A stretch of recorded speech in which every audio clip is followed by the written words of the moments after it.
Brother's Keeper, Chapter 17, See no evil, hear no evil. I returned to the house to meditate on Valerio's latest visit. And when dusk fell, I saw lanterns coming towards my house. Mother saw them too. And it was unusual to have visitors so late at night. And as they drew closer, I saw the muskets. Trouble was brewing, and if I had to guess, one of the maids probably tattled on me. And the guards were here to take me to jail for covering up a murder. My mother came to stand before them with Santiago standing behind her, and I was ordered to go hide in my room, and Mother was going to take care of everything, or so she claimed. I went into my room in search of a good hiding spot, and my first instinct was to hide under the bed. And after hiding there for 2 minutes, I felt rather foolish. Everyone always searches under the bed, and it was then when I noticed my wash basin. It was made of solid copper. I flipped it upside down and before hiding within it, and with the copper all around me, I felt a little safer. And I raised the edge of the wash basin a little to allow air to enter. And just as I did, I heard my mother shouting, and this was followed by the sound of broken furniture. The guards were searching for something, and I flinched when a guard lifted the wash basin, and when he saw that I wasn't the person he was looking for, he placed it back down again. I closed my eyes before covering my ears. Whatever was broken or stolen, it could be replaced. No item was worth one's life. God, if not me, what are they searching for? What do they want? What do they want? What do they want? And I breathed a sigh of relief when Santiago came to fetch me. What did they want? I asked. They didn't say, said Santiago. Did they take anything? I asked. I don't know. We will find out as soon as we finish tidying up the house, said Santiago. And if you're scared, I can take you to Ludo's house. I'd rather you stay with Mother in case they come back, I said. I can take you to your friend's house, said a familiar voice. I peeped outside to see who was talking. It was Valerio, and his cat voice sounded a little high-pitched, but I was still able to understand what he said. Valerio, we do not need your help, hissed Santiago. I will look after the boy and his mother as I have always done. Suit yourself, said Valerio, leaving my window. Santiago, why do... I started saying when I was overcome by a sharp pain in my chest. The world began to spin around me, and I felt myself falling. When I awoke, I found myself inside Alan's clinic, and I felt around my chest searching for a wound. I strained my memory in an effort to recall what had occurred before losing consciousness. I was shot. I was certain that I had been shot. I remember the pain. I remember fainting because of the pain. And now that I saw myself completely unarmed, I felt silly. Talk about being a drama queen. I left the bed in search of a glass of water. I felt so thirsty. I saw my mother sleeping on the nearby couch. She looked so tired, so very tired. And I placed a blanket over her shoulders, and this helped her fall into a deeper slumber. On my way to the kitchen, I saw a light coming from the doctor's office. I leaned down to look to the peephole. I must still be groggy. For some reason, I saw a giant fox wearing a lab coat and scrubs. I staggered backwards when the door opened, and Dorothy held me to my feet, and I wobbled towards the nearest seat, a couch. What happened to me? I asked. Based on the color of your skin and lips, I say you recently experienced heavy blood loss, said Dorothy, holding my face between her hands. I looked at my nails. They certainly do look rather blue, and upon closer inspection I see that there is blood underneath them. Who brought me in? I asked. Santiago, said Dorothy dryly, and we took a bullet out of your gut. As for your inexplicable instant recovery, I can only speculate. And what is your opinion, husband dear? Yes, said Dr. Cearan before crossing his arms, but we will talk about it in the morning. I'm awake now, and I demand to know the truth. I am not some child that you need to lie to. Whatever bad news you have for me, I can take it, I said, growing serious. And since the doctor wasn't saying anything, I tried to guess at the problem. And while overanalyzing his reaction, if I had to guess, Valerio beat me once, and now I'm turning into a vampire.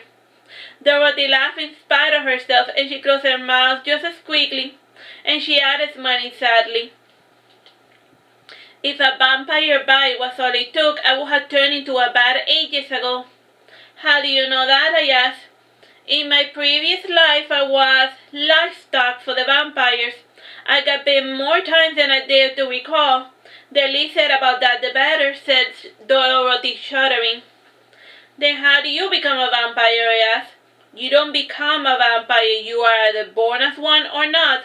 And maybe your mother descends from a vampire and the talent happened to manifest in you. Maybe your father is the vampire. And maybe you're something completely different. Or maybe someone healed you with magic. Or maybe God healed you. And as of now, I do not have any answers to give you. And I will let you know as soon as I have all the facts. Now good night, young Ambrosio, ordered Dr. Sierra. I left the office with Dorothy following along, and she took me to the kitchen to get a glass of water. And I smiled with delight when I saw Valerio in the kitchen as well, and he too was quenching his thirst. When are you going to take blood? Asked Dorothy. I will do it when I need it. I can go for months without needing to drink a drop of blood, said Valerio, folding his arms. That is like saying that you can go for days without drinking water, and technically you can, but what you're doing to your body isn't healthy, rebuked Dorothy, and she brought out a candy from her pocket before adding, if it is the taste that you dislike, this might help you. Valerio sighed wearily before taking the candy, and I said as to drinking my water, and maybe you should abide Ernesto, and he seemed a bit sad because he offered you blood and you refused him because of his skin color. I didn't refuse his blood because he is black, said Valerio, rubbing his temple. And you weren't there when that big brute offered himself to me. He made it weird, and I thought that he was asking for something else. And that is why you abandoned him, I said, folding my arms. And you shouldn't be so quick to judge others, Valerio. When you have been among men as long as I have, you quickly learn that they are all the same, said Valerio, sighing before passing his hand over his hair. I am not the same as other men, I said, lowering my gaze, and maybe Ernesto is different as well. You will never know as long as you keep refusing to give strangers the benefit of the doubt. And what do you have to lose? You are a vampire after all. You can afford to take the risk. Fine, if it's so important to you, I will go by Ernesto, said Valerio before shaking his fist in the air in an exaggerated display of frustration. We tagged along with Valerio to make certain that he took his medicine. Ernesto was meekly sitting in the waiting room, and he smiled shyly when he saw Valerio approach. And the guy was probably in love with Valerio, or so I imagined. Your little friend got better, said Ernesto. That's good. And you, how are you holding up, Valerio? I'm fine, said Valerio dryly. No, he isn't, I corrected. Valerio's a little thirsty, and he wouldn't mind biting you as long as you don't make it weird. In what way did I make it weird? Asked Ernesto, scratching his curly hair with his index finger. Just next time you offer, please keep your shirt on, said Valerio, folding his arms. Oh, my apologies. I sometimes forget that you're a lady, said Ernesto, smiling shyly. It wasn't my intention to make you feel uncomfortable, and do you prefer to bite the hand instead? The hand isn't a good place to bite, too many soft tissues, not enough veins. And it wouldn't do you well for me to needlessly injure it, said Valerio, clenching his shirt nervously. This is a good place to bite, said Dorothy, pointing to a spot in the back of the neck. She brought out a gauze and dipped it in alcohol, and she cleaned the skin before letting Valerio sink his fangs into Ernesto. Ernesto gasped before sighing, and his ears slowly started turning red, and after drinking for less than a minute, Valerio drew back, and he kissed the spot he had been in before licking his chops. And Dorothy brought out a gauze laced with alcohol, and she cleaned the wound before placing a sterilized gauze over it, held in place by medical tape. An awkward silence soon followed, and Ernesto coughed nervously before buttoning up his shirt. And to get past the awkward moment, I asked, "Where is Santiago?" "Santiago left us to dropping you off at the clinic," said Dorothy. "And he's probably fine. Probably. We gotta go help Santiago. He's only one man," I said, making my way out of the clinic. And I didn't walk far when I was overcome by a dizzy spell. And Valerio caught me in his arms as I started falling, and I surrendered to the sensation. And it was so frustrating being so helpless. And I felt myself being placed in the bed, and a cold hand touched my forehead, and I had a muffled voice, and I felt a glass being placed to my lips, and thinking that it was water, I drank it. It wasn't water at all. The substance I drank was bitter with a lemony aftertaste. It was probably one of Dorothy's cocimientos, or like herbal brews. My mind was full of turbulent dreams, and in my nightmares I was always being hunted before being found and then shot. And I can remember how many times I awoke after feeling the bullet pierce my skin, and the place I was shot always varied in the nightmares, and suddenly the nightmares stopped when the sun rose over the horizon. I do not know why the sun always gives me a false sense of security. And I smiled happily when I saw that Valerio was still there, and he was sitting by my bed, resting his head on his fist. I slowly left the bed and I giggled when I noticed that he was sleeping. And I was going to bring him a blanket when I noticed that his shirt was sweaty, and I then took notice of his boots, and it must be really uncomfortable for him to sleep with such heavy shoes and fabric, and I lowered myself to remove his shoes, and for my good intentions I was rewarded with a kick to the face. Valerio placed his hand to my face before saying, "You are fine, nothing is broken, so you can stop crying." "I'm not crying," I barked. Maybe I was, maybe I wasn't.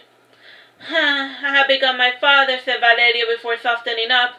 "And I truly do feel awful for what I did, but you really shouldn't sneak up on someone as skittish as I am." "It's alright, I understand that you will be jumpy considering everything that you went through, and I can only imagine what it is like to be hunted like an animal by people you once considered friends," I said, remembering my most recent bout of nightmares. "I have been a fugitive all my life, and I am used to being hunted," said Valerio, standing up before placing me back on the bed. "Aren't you tired of running away?" I asked. "The only thing I am tired of is existing, but the good doctor worked really hard to restore me to health, so I am duty bound to cling to the world of the living until my debt is repaid," said Valerio dryly. "Things will get better, Valerio. The night doesn't last forever," I said before hugging a person that I consider my friend. "The day is also transitory, Ambrosio," said Valerio solemnly. "God, lighten up," barked Dorothy, who was eavesdropping. "I would if I could," said Valerio before departing. I suppose that there's some things that cannot be helped. As a woman, Valeria is prone to bouts of melancholia," said Dorothy. "That isn't his name. He was baptized as Valerio," I corrected Dorothy.